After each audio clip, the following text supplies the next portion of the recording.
First, I would like to welcome the Board of Governors, the school administration, my colleagues, RAND staff, donors, friends and family.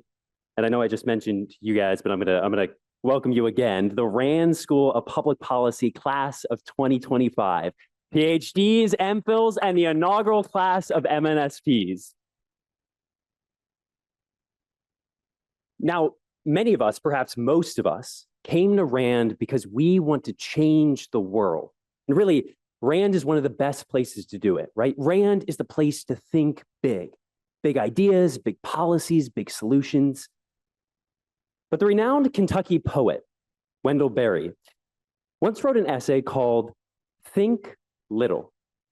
And you see, in this essay, Mr. Berry claimed that there are possibilities that are readily apparent and attractive to those minds prepared to think little, but which were nearly invisible to big thinkers.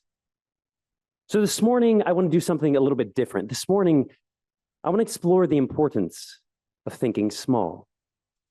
Now, let's start with what it means to think big, right? Thinking big means focusing on policies and problems that affect a lot of people.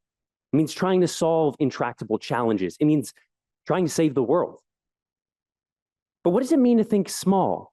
See, this is harder to conceptualize. So I'm going to propose 3 ways in which we might think small in policy, and hopefully together we can approximate some sort of definition. The first way we might think small in policy is by considering how our policies impact individuals. Now, as part of our graduate studies, we spent a lot of time in statistics classes, perhaps more than some people wanted. We learned how to measure whether a policy was statistically significant. Can we prove quantitatively that there was a causal relationship between the policy that was enacted and the outcome we observed? But every policy, regardless of its statistical significance, has individual significance. Maybe a policy only affects 1 out of every 10,000 people. Statistically, there is no impact on the population. But the one person your policy affects is no less real just because your p-value is greater than 0.1. As economists Deidre McCloskey and Stephen Ziliak write, World War I happened only once, yet it was significant. You were born only once, yet you have loved and you have lost. Insignificant does not mean unimportant. When we abstract away the singular person in the course of our analysis, it should always be for their betterment. Thinking small means considering individuals. The second way we might think small in policy is by focusing on how our research affects us, the researcher. See, we learn a lot of interesting lessons in policy, right? Our economics research teaches us that overregulation and underregulation are equally bad. Our robust decision-making research teaches us that consistent strategies outperform perfectionist strategies. And our behavioral science research teaches us that the implementation of ideas might be just as important as the ideas themselves. Now, I want you to imagine with me for a moment that these weren't public policy lessons, and they were instead rules for your life. Consistency over perfectionism, implementation over ideation, balance over chaos. The lessons we learn in public policy are just as applicable in our personal lives and relationships as they are in state capitals and federal agencies. As we learn from Plato's Republic, the city or the polis reflects the person. There is no clear distinction between public policy solutions and what we might call personal policy solutions. The remedies for the challenges in your own life may be found in the conclusions you draw from your research. Thinking small means learning life lessons from unexpected sources. Now, the third and final way in which we might think small in policy is by focusing on what we can impact in the here and now. We certainly have an obligation to consider problems in the future, both near and long term, and RAND does this every day. But while we must focus on the future, don't get lost in it. It's so easy to become overwhelmed by the number and size of the existential crises we face, but it won't make you a better analyst. Focus on what you can do practically in your writing and your research. To paraphrase J.R.R. Tolkien, it's not up to us to decide in which time we live or what challenges we face. All that we have to decide is what to do with the time that is given to us. Thinking small means focusing on what we can do in the here and now and letting go of what we can't. Now, as I close, let me be clear. Thinking big is not only important, it's necessary, as the history of RAND has proven over and over again. But if we only operate as big thinkers, there will be an entire genre of solutions and possibilities that will remain invisible to us. If we can focus on the individuals that are impacted by our policies, if we can improve ourselves by what we learn from our research, if we can avoid the temptation of existential dread and just focus on taking the next step in front of us, if we can do those things, we won't just be effective policy analysts. We will be people who live meaningful lives with the ability to change perhaps not just the world, but the lives of our friends, our families, and our neighbors. I'm profoundly grateful to RAND and the Graduate School for the experience this program has provided. And to my colleagues, the class of 2025, congratulations. May you never forget to think small. Thank you.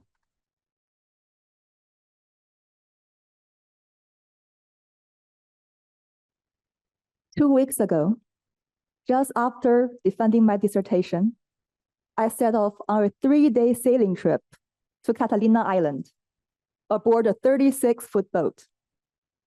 It marked the culmination of months of weekend sailing lessons. And by the end, I earned my international proficiency certificate, the credential that allows me to charter boats and sail in open waters around the world. It sounds appealing, doesn't it? Winds in your hair, adventure on the horizon. But the reality was a bit different. I shared a tight space with 4 strangers and rationed water to avoid seasickness in choppy waves. Each leg of the trip took 7 hours. There were no showers, just sleeping bags, rocking swells, and full days spent learning to trim sails, adjust rudders, and pull ropes in rhythm with the wind. Out there, no one cared about your gender. On the ocean, everyone was a sailor. It wasn't luxurious or even comfortable, but it was purposeful, humbling, and transformative. It reminded me a lot of the PhD journey. None of us came to RAND for fortune or fame. We came seeking purpose, to contribute in some small or significant way to the public good. Like sailors plotting uncertain routes, we learn to ask difficult questions and pursuing uncharted paths, improving education systems, addressing climate change, advancing community health, and even exploring outer space. Each of us became the skipper of our own research expedition. But we were never alone on the boat. Professors, classmates, colleagues, friends, family, you were our crew.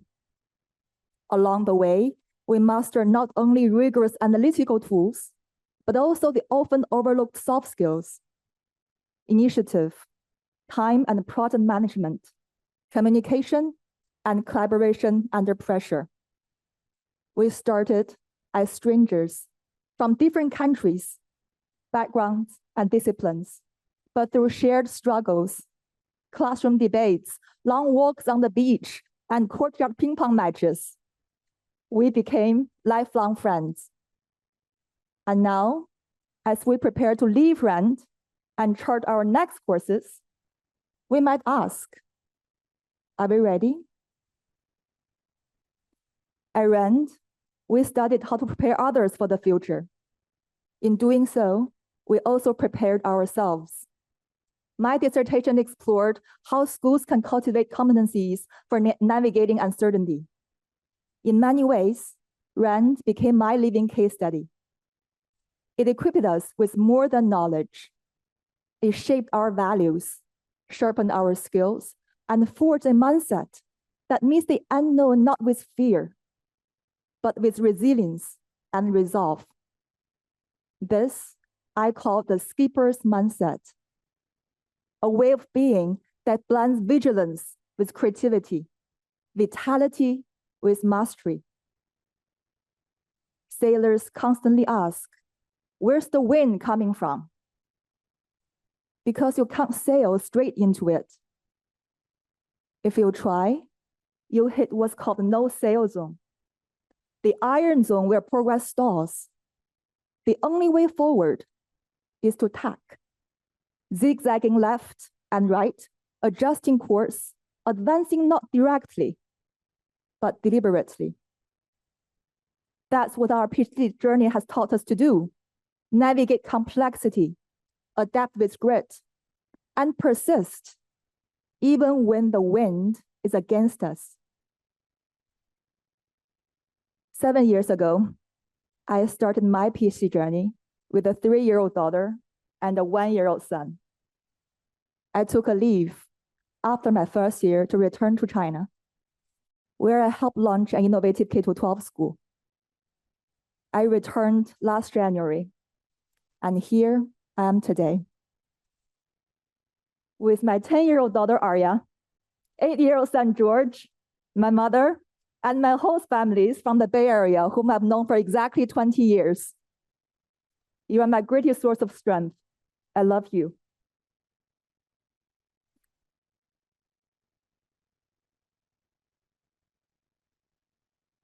Earlier this year, I turned 40, and with it came the impulse to try something new, to take advantage of living in Santa Monica and strengthen my connection with the world by learning to sail.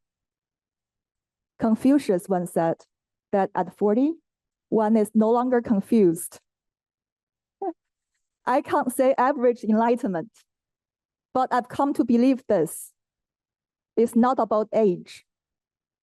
It's about mindset. Readiness is not defined by how many years we've lived, but by how we've learned to live, by the habits of mind and heart we've built.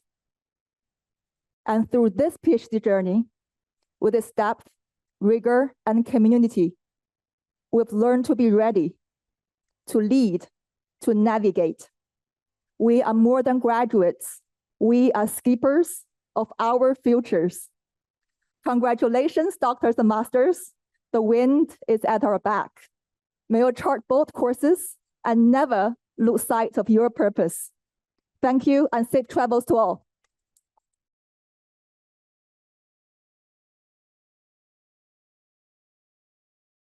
Good morning, everyone, family, faculty, friends, and most importantly, and for the very first time in the DC campus, to the graduating class of 2025, congratulations. Fiat lux is a Latin phrase that means let there be light. And no, I did not select this word because we're finally in a classroom with windows. I chose this word because this moment is about illumination, insight, clarity, and perspective. Now, if it was up to Professor Raffi, I'd be giving the entire speech in Latin. And while the idea was tempting, mostly to see how many of you pretended to understand me, though I know Vincent would follow along perfectly, I decided against it. But still, that suggestion stayed with me, because beneath that joke was something real. A reminder that tradition isn't just inherited, it's invented. And today, we get to be the inventors, because my peers and I get to be the first to graduate from a master's in national security policy, along with our MPhil students. We are the first to take class here and take commencement at our DC campus. We witness a change in name in our school. The first commencement to consider a Latin-English hybrid speech and wisely opt for an English one. The first to learn about policy in a building with no sunlight and somewhat mysterious thermostat settings that kept interrupting class. The first to figure out the Teams function, sort of. It's only been 3/4, hang in there. The first to learn that cohort doesn't always mean being in the same zip code. Being the first means saying yes to uncertainty, because when we applied to this program, there was no roadmap, not alumni to call, no Populi archive, not drive full of tips, templates, and existential memes. So we had to map the hallways ourselves. We built the community and figured out what type of policy thinkers we wanted to be. One memo, one group chat, and one, how was the site again? At time. Because we didn't come here just to study policy, we came here to shape it. RAND doesn't promise certainty, it promises impact. It offers a chance to improve decisions making in a world that often prefers to avoid it. And somewhere along the way, maybe during the never-ending response papers, a 9 p.m. deterrence debate, or eating MREs at a foggy Gettysburg field, something changed. We learned not just how to argue, but to persuade. We learned that community isn't about proximity, it's about presence. We learned that vibes in DC and Santa Monica are quite different. We learned that if we want class to end in time, we just have to have Carrie keep time and yell stop. But if you do end up deciding to end up late to class, especially a diplomacy one, you better be holding a pizza. Thank you, Roberto, for setting that standard. We learned to read newspapers as journalists and ask as Chad would, but what's the story here? We learned that's what service really means. We learned that leadership isn't always about stepping up, but showing up. And we learned that sometimes the most powerful thing you can do is listen. We learned the right way, not just through method, but mindset, objectivity without the attachment, rigor without ego, and a quiet but relentless belief in service and leadership, the kind that doesn't always trend, but it transforms lives anyways. And now we step into a fractured world, rising threats and complex trade-offs, and it would be easy to feel overwhelmed. But instead, I invite you to see the light, because we don't live here with slogans, we live here with tools, a mission. Some of us will go into governments, some into think tanks, some into jobs that didn't even exist when we first started here, but we carry forward the same mission, to make policy better and communities safer, freer, and more just, not through noise, but through reason. To my classmates, we were the first, we made changes, but we made it work. And to the future cohorts, welcome to the group chat. Thank you, and congratulations, class of 2025. The very first class of the RAND School of Public Policy. May your brain with your light. Thank you.